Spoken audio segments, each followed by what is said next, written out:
მადლობა ყველას, ვის დარჩენილ საათებში აპირებს არჩევნებთან გამოცხადებას. ჩვენს ხელთ არსებული ინფორმაციით ოპოზიცია იმარჯვებს რეფერენდუმში, თანაც იმარჯვებს დამაჯერებლად, განსაკუთრებით დამაჯერებლად იმარჯვებს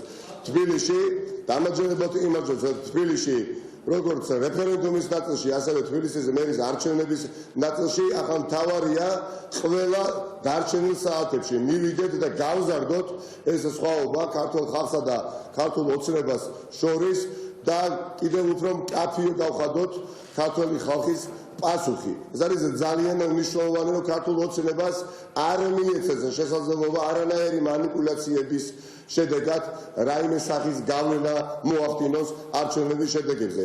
ჩვენ ხედავთ მთელი დღის განმავლობაში რა უპრეცედენტო მობილიზაცია არის ამ არჩევნებისა, მაგრამ ამას ყველაზე კარგად და ყველაზე უკეთ ხედავს ქართული ოცნება. ხედავს, მაგრამ ბევრს ვერაფერს ვერ აკეთებს, გარდა იმისა, რასაც ისინი სჭადიან.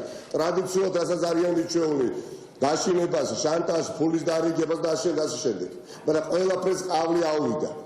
ჩვენ ახლა უნდა მობილიზდეთ ძვირფასო მეგობრებო, არა რომელიმე მერობის კანდიდატების ცალკე აღებული, არა რომელიმე კონკრეტული პოლიტიკური პარტიის, ან ზოგადად პოლიტიკური პარტიების ერთად გასამარჯვებად, არა ხალხო, ეს არ არის არჩევნები ვინმეს დასამარცხებად. თქვენ უნდა გაიმარჯვოთ, ჩვენ უნდა გავიმარჯვოთ, ყველამ ერთად უნდა გავიმარჯვოთ და ვიმარჯვებთ.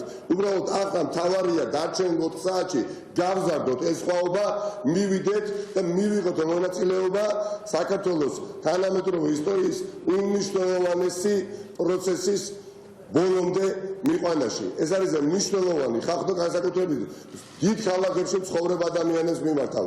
თბილისში, ქუთაისში, ბათუმში, რუსთავში, თელავში, სადაც ოპოზიცია დამაჯერებლად იმარჯვებს და რატომ იცით? იმიტომ რომ ამ დიდ ქალაქებში მუშაობს ძალიან ბევრი მედიის წარმომადგენელი და დაშინებასა და მოსყიდვის მასშტაბი ვერ გაშალა ქართულმა ოცნებამ ისე როგორც მათ სურდათ, მაგრამ სამწუხაროდ დაბებში, სოფლებში, იქ სადაც კამერები არ მუშაობენ, მაგრამ ჩვენი ასობით და ათასობით თანამებრძოლი იბრძვის უთანასწორო ბრძოლაში სუსტან ადმინისტრაციულ რესურსთან და ასე შემდეგ, მათ უნდა გამოვხომაგოთ და მთელი თბილისი, მთელი ქუთაისი, მთელი რუსთავი, მთელი ფოთი ასე შემდეგ და ბათუმი და ყველა დანარჩენი დიდი ქალაქების მაცხოვრებლები უნდა დავიძრათ, რომ გავზარდოთ სრული პასუხისმგებლობით გეუბნებით.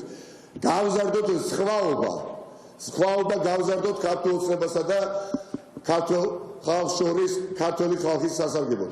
ეს არის რისი თემაც ახლა მინდოდა დაველოდებით ამ შედეგებს და 4 საათში თავად დარწმუნდებით იმაში, რასაც ახლა მივსაუბრობ, უბრალოდ ყველა რისკი რომ გადავაზღვიოთ მთელი თბილისი და ყველა სხვილ ქალაქში მაცხოვრებლები დავიძრათ 4 საათი არის საკმარისი დრო იმისათვის, რომ ერთი ადამიანი არ დავჩეთ სახში, ისე რომ გვერდი აუვაროთ ამ ისტორიულ მოვლენას, რომელსაც ვაკვირდებით დღეს მთელი დღის განმავლობაში. 2 ოქტომბერი იქნება საქართველოს ისტორიაში ერთ-ერთი მნიშვნელოვანი თარიღი. აგერ თქვენ, აგერ მე, მოვა 4 საათი და ამ ყველაფერში დავწუნდებით. დიდი მადლობა.